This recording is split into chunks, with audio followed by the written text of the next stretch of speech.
They said the neighborhood was safe. Megan used to believe it, insulated by picket fences, clipped hedges, and smiles that cracked too easy. Sunday night, 4 women gathered in her living room, each cradling a glass of cheap red, discussing the latest paperback thriller.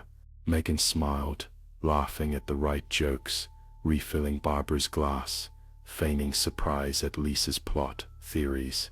Underneath it all, her pulse thudded like distant thunder. Earlier that week, Megan had clutched her phone, voice trembling, as she described to her husband the cryptic notes she was receiving.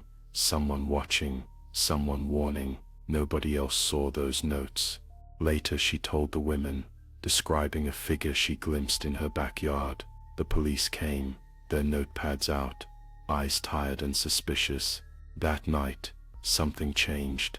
As Lisa rhapsodized about unreliable narrators and endings that flipped, Megan's mind wandered. Nobody really knew her, not past the soccer practices and bake sales.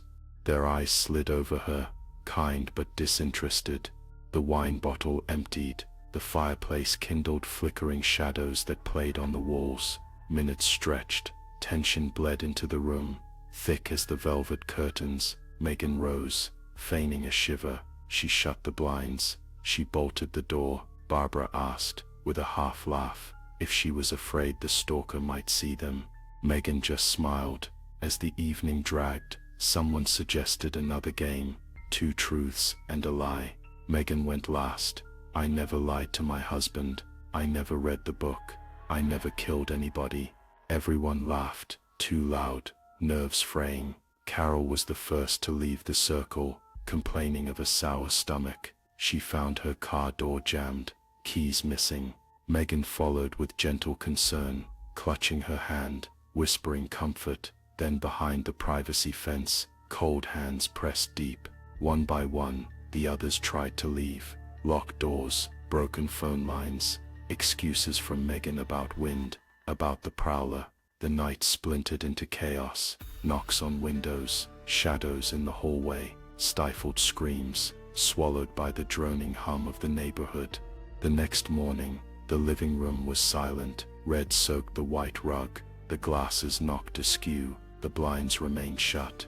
When the police arrived, Megan sobbed in their arms, shaking with practiced terror. She showed them the notes, trembling hands clutching the paper. Get out, I see you. She wept about the figure she saw through the window, how she couldn't save her friends. The officers comforted her, already sketching the man Megan described, eyes cold and imaginary, lurking in her periphery.